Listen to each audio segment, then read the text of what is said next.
Hey, hey, hey, if she good see my pussy, he wanna take him a lookie. Got your nigga in love, he said I don't fuck like no rookie. If I get him a cookie, he gotta pay just to book me. Catch that bitch shady, if I take it out, I'm a fucking bully. Wow, that was sick. So we're going to do something a little bit different today. I am going to be telling the early life of Benjamin Franklin in my eyes. How I read it. That's what I'm going to do. Why do you do this? You're so stupid! Stupid! In January 1706, Benjamin Franklin was born in a church near Boston. It was the Old South Church. He had two parents. Don't really care what their names are going to be. So for all my intents and purposes, I'm going to call her Jeff and him Jim. But what I can tell you is his dad was a soap maker. And they had like 17 kids. I don't understand how that's even possible. Like, how would a body physically... Anyways, he was the 10th son. Yeah, that's... People were wild back then. At a young age, little old Benji liked to read a lot. So, at the age of 12, his brother, James, was a printer before all computers and stuff, so they had to print stuff out, and so he's pretty good at it. And a couple years passed. He was still just like his brother's apprentice, and at 15 he joined the newspaper. He was part of the paper his brother ran, and it was called the England Courant. I think that's how you say it. Courant. Croissant. He thought at 15 he was gonna be more than apprentice, but his brother still treated him like he was young for whatever reason. So little Benji cracked an idea. He was like, alright, so what I'm gonna do is I'm gonna go under an alias and I'm gonna write my own stories. And so he did. He took under the alias the Silence Dogwood for whatever reason. I don't know what I don't know what. But he kept up this whole, like, mass superhero, like, crusader thing for a while. But then he was just like, nah, I gotta say something. So he snitched on himself. And his brother was super jealous. He was like, nah. James was like, no, we're not going. Right around this time period, smallpox was a pretty big thing. And people had varying views on what to do when it came to smallpox. Actually, surprisingly, James, Benji's brother, had good views on vaccinations and stuff, but Ben didn't. And at this time, people like ostracized people for like forward views, as everyone knows.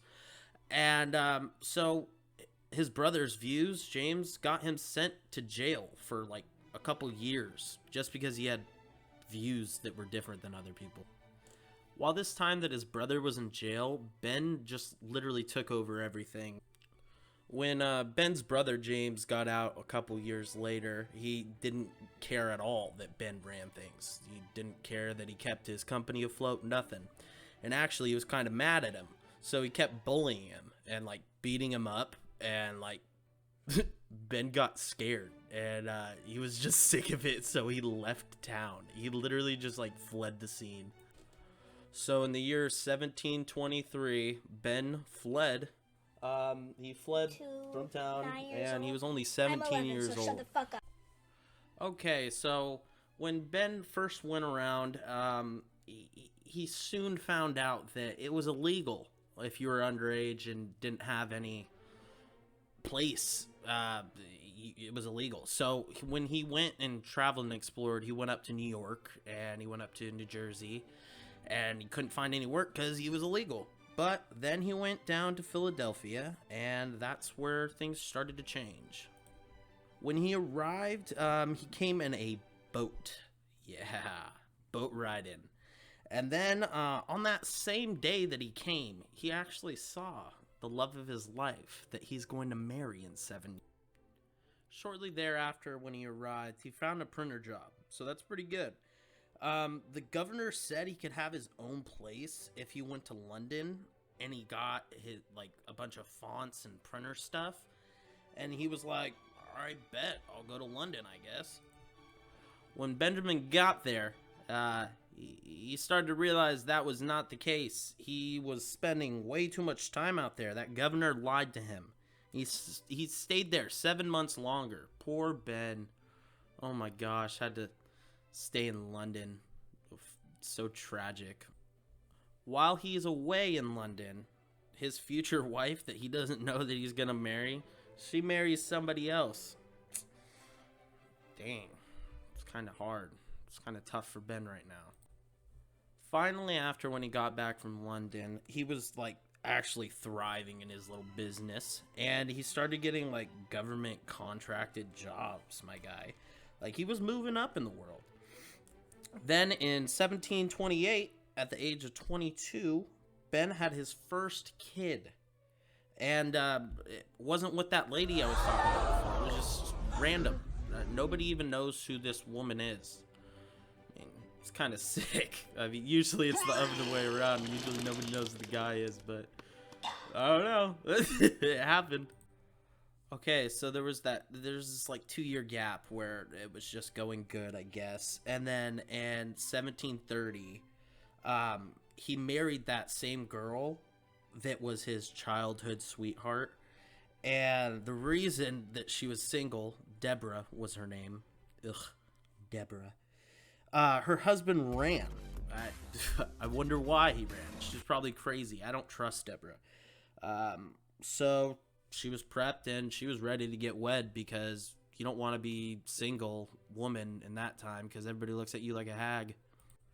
Shortly after their marriage, Ben also bought a convenience shop, and his freaking whore wife worked there selling his soaps, because, you know, his dad was a soap maker. So, and they had like a bunch of wide variety of stuff. They had linens, probably mittens or something.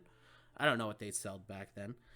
And then a couple months after he owned a bookstore, he soon became a pretty enterprising fellow in Philly.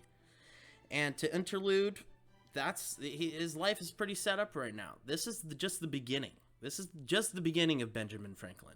There's a whole world to come. Maybe. I don't know. We'll see. Absolutely have to have dark in order to have light. Gotta have dark. Gotta have opposites. Dark and light, light and dark.